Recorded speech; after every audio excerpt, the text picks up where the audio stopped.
run into them as the homeless waited for the church to serve the meal. Wanting to protect her children from the perceived danger and the contamination of impoverished strangers, the woman led a drive to shut down the More Than a Meal program from the church's property.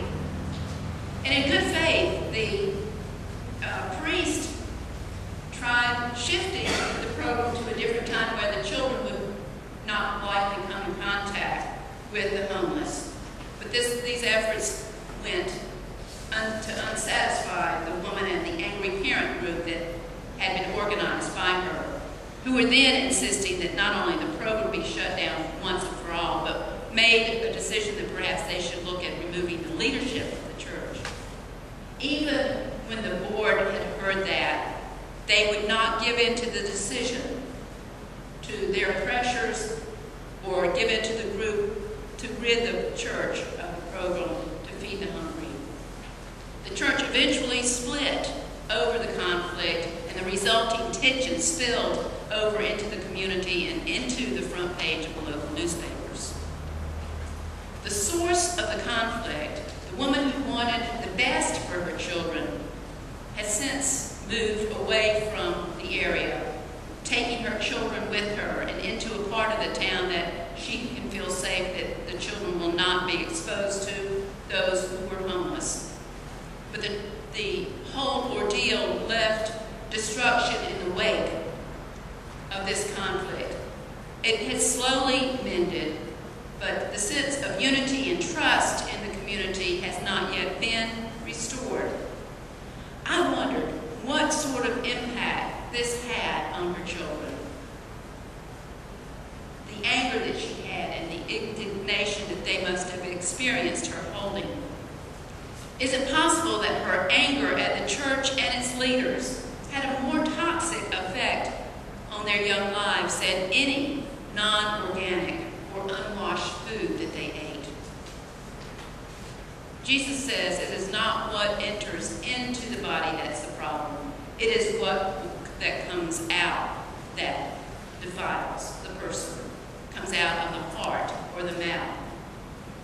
Jesus shifts the focus of the problem from an external situation to an internal matter of the heart. The woman who wanted the program for the homeless post began with the best of intentions for her children. What seems to have gone wrong was that her focus on her children was so intense that she was blinded by the reality of her lack of compassion for others. Her attention to the details of cleanliness became obsessive and all-consuming, and with that obsession came a hardening of her heart. A good mother became destructive to her children and to her neighbors with her lack of compassion for the poor and for the outcast. I'm sure many of you have been following along the trial this week of the Dan Smith, who was one of the murderers of Mark McCollum. We who attended that trial heard how quickly this sort of self-absorption can turn into what sounded like a good man, into a man who can commit atrocities such as murder and robbery. We listened as the father of the defendant talked about his son's birth in Seoul, Korea, how he was born with a hearing disability that was not corrected because of the Army's system that they had there. It was not corrected until after many years when they returned to the U.S. I think he was about 5 years old at the time. So he did not have children when he was growing up in Seoul, Korea, because he couldn't hear what they had to say. But after the surgery, his father said, to correct his hearing, he became more outgoing and made friends and did well in school and was, in his words, a good son. The family then moved to Saudi Arabia, where the father was a contractor and where Dan attended a private school and also did quite well. When they returned to the United States, when he was about 16 or 17 years old, he decided, like his father had done many years before, to join the army. And he enlisted and then was sent to Iraq, where he served 15 months, where he came under enemy fire at least 6 times. He was awarded medals for his combat duty, one for courage and one for good conduct. He was sent back to Fort Drum, New York, where he intervened in a friend's suicide attempt and was credited with saving his friend's life. That friend was the one that came to West Virginia, and then Dan struck up a new friendship with Stephen Wilson. It seems that an obsession with that friendship was what caused his heart to become hardened, and he and Wilson went AWOL. Dan never had been in trouble before meeting Wilson. He had never been arrested, but something happened to him. He became focused on his friend, so much so that he lost a sense of purpose and direction. The new purpose became evil intentions, many of which Jesus listed: fornication, theft, murder, avarice, wickedness, deceit, licentiousness, envy, slander, pride, and folly. Jesus said all these things come from within, and they are what defile a person.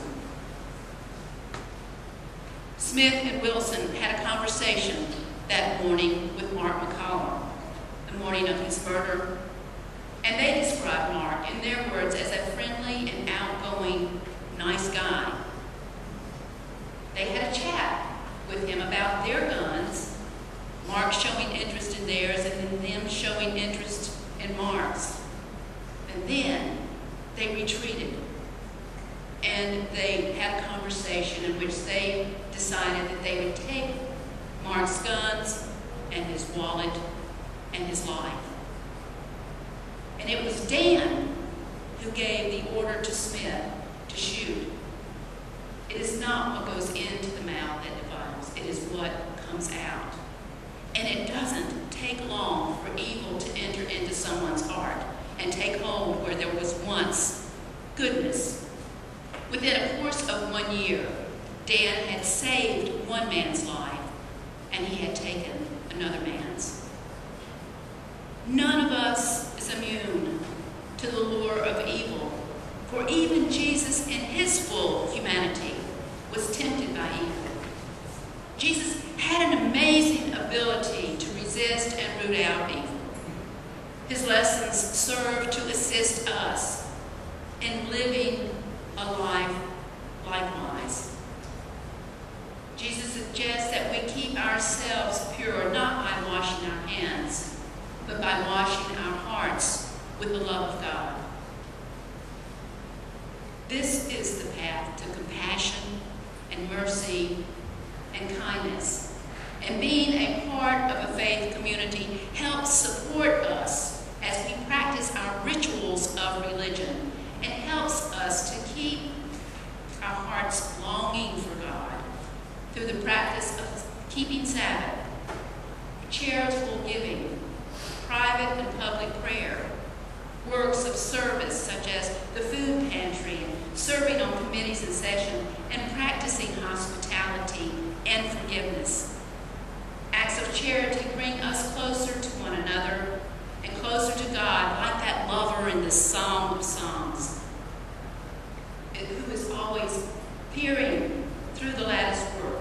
God is longing for us, falling in love with us all over again, just as we were loved as newborn babies, just as we were loved even while we were yet in our mother's wombs, just as we are loved in our own vulnerabilities of life.